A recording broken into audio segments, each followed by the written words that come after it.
দুলাল মাঝি বাড়ি কোন বাড়ি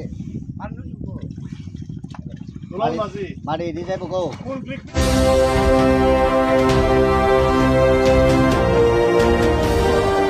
আপনারা দেখছেন এসএন টিভি। সরাইলে ফসলি জমির মাটি যাচ্ছে ইটভাটায়, দিশেহারা কৃষক, হুমকিতে নদী তীরবর্তী গ্রামগুলো। মোহাম্মদ কামাল পাঠানের তথ্যচিত্রে দেখুন বিস্তারিত।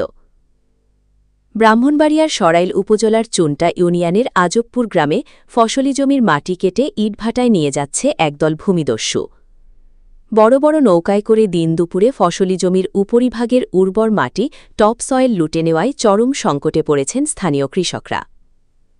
মাঠের পর মাঠ কৃষিজমি ধ্বংস হতে দেখেও প্রভাবশালীদের ভয়ে তারা বোবার মতো চেয়ে আছেন, কোনো প্রতিবাদ করতে পারছেন না।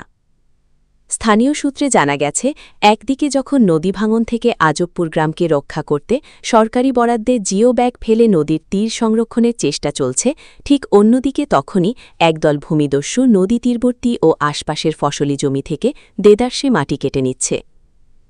কৃষকদের অভিযোগ, জোরপূর্বক ও নামমাত্র মূল্যের ভয় দেখিয়ে এই মাটি কেটে বড় বড় কার্গো ও নৌকায় করে বিভিন্ন ইটভাটায় পাচার করা হচ্ছে। এতে একদিকে যেমন চিরতরে হারিয়ে যাচ্ছে চাষাবাদের জমি, অন্যদিকে তীব্র হচ্ছে নদী ভাঙনের ঝুঁকি। ফলে সরকারের লাখ লাখ টাকার জিও ব্যাগ প্রকল্পও ভেস্তে যাওয়ার উপক্রম হয়েছে। সরেজমিনে এলাকায় সাংবাদিকদের দেখে আশার আলো দেখছেন ভুক্তভোগী কৃষকরা।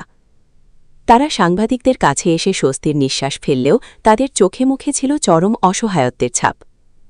নাম প্রকাশে অনিচ্ছুক একাধিক কৃষক জানান, আমরা গরিব মানুষ, আমাদের রুটি রুজির একমাত্র সম্বল এই কৃষিজমি।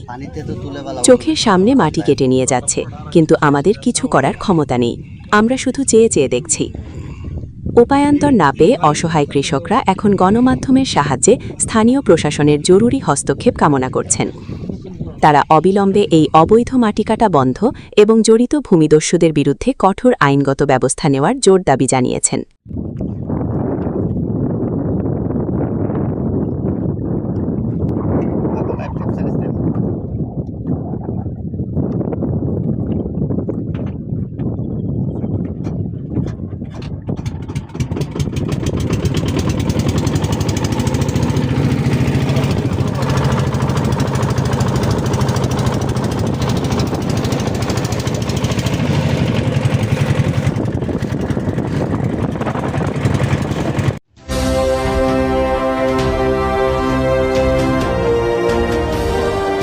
আপনারা দেখছেন এসএন টিভি।